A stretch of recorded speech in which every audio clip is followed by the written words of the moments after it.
Well, more outrage tonight from the left over the Supreme Court's Hobby Lobby decision, which upheld certain companies' religious rights to decline to cover some birth control. The latest installment in misleading hysteria comes from the House Minority Leader. We should be afraid of this court, that 5 guys should start determining what contraceptions are legal or not. That court decision was a frightening one, that 5 men should get down to the specifics of whether a woman should use a diaphragm and she should pay for it herself or her boss. It's not her boss's business. Nancy Pelosi either doesn't know what she is talking about or is intentionally misleading you. First of all, the gender of the justices in the Hobby Lobby majority is totally irrelevant. Ms. Pelosi's reference to it is obviously an attempt to stoke resentment. When Roe v. Wade was decided, it was all men in the majority. Does Ms. Pelosi think those justices were ill-equipped to fairly decide that case? Or is it only when a judge disagrees with Ms. Pelosi that his gender is an issue? If Speaker John Boehner made a similar comment about the female Supreme Court justices, Nancy Pelosi would be crying sexism. And that's what she is guilty of here. Moreover, the 5 men in the Hobby Lobby majority did not, I repeat, did not, quote, determine what contraceptions are legal. Nor did they, quote, get down to the specifics of whether a woman should use a diaphragm, end quote. What a gross misrepresentation. Newsflash. All birth control that was legal before this decision remains legal today. The High Court simply found that a religious freedom law, which was co-sponsored by none other than, wait for it, Nancy Pelosi, sometimes protects corporations from being forced to violate their religious beliefs. She co-sponsored the law that gave them that right. Neither the High Court nor Hobby Lobby took issue with Kathleen Sebelius' minions over at HHS mandating behind closed doors after Obamacare was passed that companies cover birth control, 16 forms of it, in fact. But the majority did say that Hobby Lobby still had the right to object to covering just 4 forms of birth control that happen to terminate a fertilized egg, which some believe is abortion. No one ruled those contraceptives were illegal, and the diaphragm was never even discussed. It wasn't even one of the birth control forms at issue, which Ms. Pelosi should really know, since she famously promised us that after Obamacare was passed, at some point, we'd know what was in it.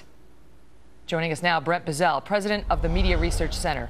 Brent, and so I've seen the media rush to clarify Ms. Pelosi's misleading remarks as well as Sandra Fluck's remarks.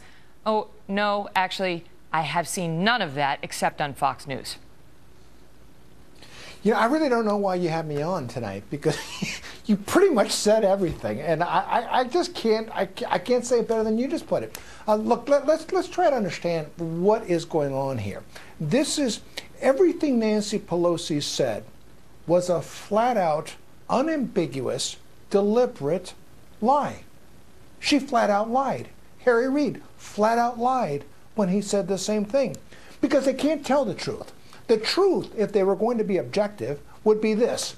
We believe that our demand that you fund abortifacients trumps your objection based on a moral concern that you believe it's murder. But let me jump in. Because the whole country would see what they're saying. Let me explain to you. And by the way, the Harry Reid comment Brent is referencing is Harry Reid. He cast the Supreme Court decision as one of 5 white men. Hello, Clarence Thomas, taking control of women's lives. That's what he says. But the reason my analysis that I just provided is as a lawyer. I practiced law for 9 years. I regularly do legal analysis for the channel. And that is my legal analysis of her bogus claim. It's completely untrue. Right. Completely untrue.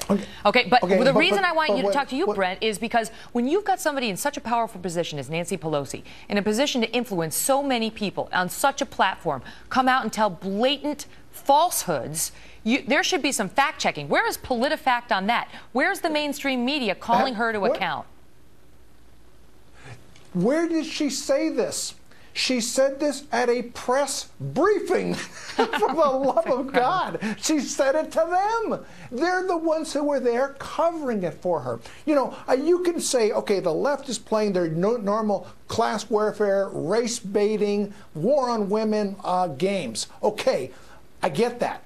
Where are the media covering this? When you decide you're not going, and by the way, nobody covered it tonight.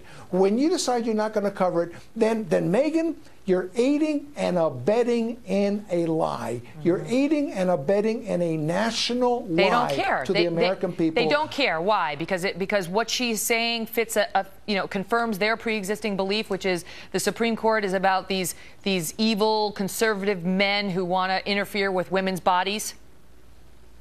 Actually, Megyn, I think they do care. I think that they are as radical as the radical left is on abortion. Abortion is the holy grail. Terrible metaphor, but it is the holy grail for the radical left. I do believe that so many in the press are vested in this. They support this.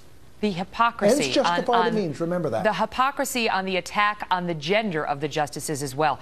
As if only men could rule against, any man on that Supreme Court is going to rule against women, and when they do it, it's because of their gender. Meanwhile, there was a male justice in the dissent in the Hobby Lobby case. Stephen Breyer was not with the majority, but apparently his gender played no role in that. Can you imagine, as I said in my piece, if Speaker Boehner made a derogatory comment about Sotomayor or Kagan or Ginsburg, like she just made? You're taking the words out of my mouth. If John Boehner were to say, well, Sotomayor, she's a woman. Right. What do you expect? What do you expect? You think the news media would cover this? They'd be all over it. Brent, good to see you. Thank you, Megyn. By the way, an interesting fun fact we discovered in researching this segment, only 1% of American women use the diaphragm. So there you go. We've had several interesting birth control discussions this week, haven't we, James? All right. Moving on.